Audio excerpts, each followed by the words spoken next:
ಇದೆಲ್ಲ ಒಂದ್ ಕಡೆ ಆದ್ರೆ, ಇನ್ನೊಂದ್ ಕಡೆ ನಿಮ್ಮ ಡೈರೆಕ್ಷನ್ ಬಂದಿರುವಂತಹ ಮೂವೀಸ್ ನ ನೋಡ್ತಾ ಹೋದ್ರೆ ಇದು ತುಂಬಾ ಡಿಫ್ರೆಂಟ್, ಜಾನರು ಡಿಫ್ರೆಂಟ್ ಇದೆ, ಮತ್ತೆ ಕಾನ್ಸೆಪ್ಟು ಡಿಫ್ರೆಂಟ್ ಇದೆ. ಸೊ ನಿರ್ದೇಶಕ, ಮ್ಯೂಸಿಕ್ ಡೈರೆಕ್ಟರ್ ಆಗಿ ನೀವು ನಮ್ಮನ್ನು ಎಷ್ಟು ಮೋಡಿ ಮಾಡಿದ್ರಿ ಅಂತ ಎಲ್ರಿಗೂ ಗೊತ್ತಿರುವಂತದ್ದು. ಸೊ ಅದ್ರ ಬಗ್ಗೆ ಎರಡು ಮಾತಿಲ್ಲ.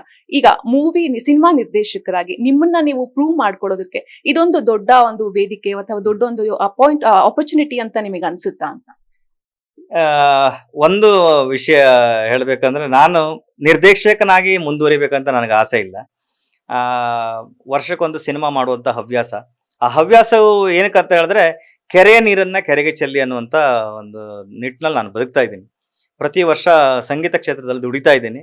ಆ ದುಡ್ದನ್ನ ರೈಟ್ ವೇಯಲ್ಲಿ ಕಳಿಬೇಕು. ಒಂದು ಸಿನಿಮಾ ಆಗೋದ್ರಿಂದ ಹತ್ರ 3,500-4,000 ಜನ ಬದುಕ್ತಾರೆ, ಕುಟುಂಬಗಳು ಬದುಕುತ್ತೆ.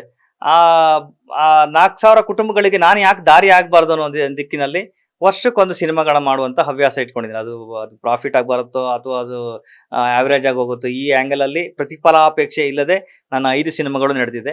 ಇದು ನನ್ನ 6ನೇ ಸಿನಿಮಾ. ಎಲ್ಲೂ ನಾನು ಏನು ನಿರ್ದೇಶಕನಾಗಿ ಗಟ್ಟಿಯಾಗಿ ನಿಲ್ಲಬೇಕು ಆ ದಿಕ್ಕಲ್ಲಿ ಇದ್ದಿದ್ರೆ ಖಂಡಿತ ಈ ಸಿನಿಮಾಕ್ಕೆ ಹಾಕಿದಂತ ಬಜೆಟ್ ಅಲ್ಲಿ 3 ಕಮರ್ಷಿಯಲ್ ಸಿನಿಮಾ ಮಾಡ್ತಾ ಇದ್ದೆ ನಾನು. ನಿರ್ದೇಶಕನಾಗೇ ನಾನು ಮುಂದುವರಿಬೇಕು. ನನ್ನ ಎಲ್ಲಾ ಸಿನಿಮಾಗಳು, ನೀವು ಹಿಂದಿನ ಎಲ್ಲಾ ಸಿನಿಮಾಗಳನ್ನ ನೋಡ್ತಾ ಬಂದ್ರೆ, ನಮ್ಮ ಕಲ್ಚರು, ನಮ್ಮ ಈಗ ಇರುವಂತ ಪರಿಸ್ಥಿತಿಗಳು ಈ ದಿಕ್ಕಿನಲ್ಲೇ ನಾನು ಸಿನಿಮಾಗಳನ್ನ ಮಾಡಿದ್ದೀನಿ ಬಿಟ್ರೆ ಯಾವ ಕಮರ್ಷಿಯಲ್ ಆಂಗಲ್ ಇಟ್ಕೊಂಡು ಸಿನಿಮಾಗಳನ್ನ ಮಾಡಿಲ್ಲ. ಎಲ್ಲದರಲ್ಲೂ ಒಂದು ಎಮೋಷನಲ್ ಕಥೆನ ಹೇಳಕ್ ಕೊಟ್ಟಿದ್ದೀನಿ, ಮೊದಲನೇ ಸಿನಿಮಾದಿಂದ ಇಲ್ಲಿ ಸಿನಿಮಾ ತನಕ. ಸೊ ನೀವು ಕಮರ್ಷಿಯಲ್ ಆಂಗಲ್ ಅಂತ ಹೇಳಿದಕ್ಕೆ ನಾ ಕೇಳ್ತಾ ಇದ್ದೀನಿ. ಇವಾಗ ಕಮರ್ಷಿಯಲ್ ಸಿನಿಮಾ ಮಾಡೋದಕ್ಕೆ ಅದರದ್ದೇ ಆದಂತಹ ಒಂದಿಷ್ಟು ಚಾಲೆಂಜಸ್ ಇರುತ್ತೆ. ಈ ತರ ಒಂದು ಕಥೆಗಳನ್ನ ಇಟ್ಕೊಂಡು ಸಿನಿಮಾ ಮಾಡೋದಕ್ಕೆ ಅದರದ್ದೇ ಆದಂತಹ ಚಾಲೆಂಜಸ್ ಇರುತ್ತೆ. ಸೊ ನೀವು ಈ ಸಿನಿಮಾಗೆ ಏನೆಲ್ಲ ಚಾಲೆಂಜಸ್ ನ ಫೇಸ್ ಮಾಡ್ಬೇಕಾಯ್ತು, ಅದನ್ನ ಹೇಗೆ ಓವರ್ಕಮ್ ಮಾಡಿದ್ರಿ ಅಂತ?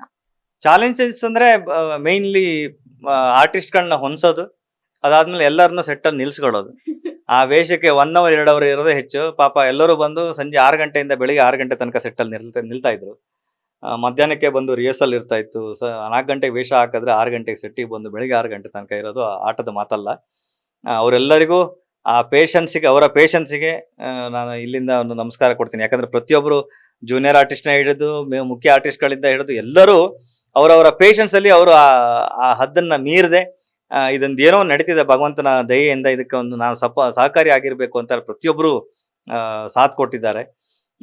ಇಲ್ಲಿ ಅವರೆಲ್ಲರ ಏನೋ ಎಫರ್ಟ್ ಇಲ್ಲದೆ ಇದಾಗ್ಲಿಕ್ಕೆ ಸಾಧ್ಯವೇ ಇಲ್ಲ. ಒಂದು ಕೆಲವೊಂದು ಸನ್ನಿವೇಶ ನಾವು ಇನ್ನೂ ಎಣಿಸ್ಕೊಳ್ಬೇಕು ಅಂದ್ರೆ, ಬೆಳಿಗ್ಗೆ 7 ಗಂಟೆಗೆ ನಾವು ಸೆಟ್ ವರ್ಕ್ ಮಾಡ್ಕೊಂಡು ಶೂಟ್ ಪ್ಲಾನ್ ಹಾಕೊಂಡಿದ್ವಿ. ಹಿಂದಿನ ದಿವಸ ಪಾಪ ಪ್ರತಿದಿನ ಅವರಿಗೆ 6 ಗಂಟೆ, ಸಂಜೆ 6 ಗಂಟೆಯಿಂದ ಬೆಳಿಗ್ಗೆ 6 ಗಂಟೆ ತನಕ ಅವ್ರದ್ದು ಇರೋದು ಯಕ್ಷಗಾನ.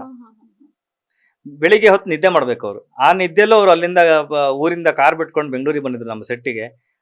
ಬೆಳಿಗ್ಗೆ 7 ಗಂಟೆಗೆ ಫಸ್ಟ್ ಶಾಟ್ ಏನಿದೆ ಅದನ್ನ ಮುಗಿಸಿ 9:30 ಮತ್ ಪುನಃ ಇಲ್ಲಿಂದ ಹೊರಟು ಮತ್ ಪುನಃ ಸಾಗರದಲ್ಲಿ ಏನು ಯಕ್ಷಗಾನಕ್ಕೆ ಹೋದಂತ ಸನ್ನಿವೇಶಗಳಿದೆ. ಆ ಥರ ತುಂಬಾ ಇದೆ. ಅಂದ್ರೆ ನಿದ್ದೆ ಇಲ್ದಂಗೂ ಬಂದು ಇದೊಂದು ಏನೋ ಸೇವೆ ನಡೀತಾ ಇದೆ, ಇದಕ್ಕೆ ನಾವು ಜೊತೆಯಾಗಿರ್ಬೇಕು ಅಂತ ಅವ್ರು ಕೊಟ್ಟಂತ ಸಪೋರ್ಟ್ ಏನಿದೆ, ಈ ತರ ತುಂಬಾ ಇನ್ಸಿಡೆಂಟ್ಗಳಿದೆ.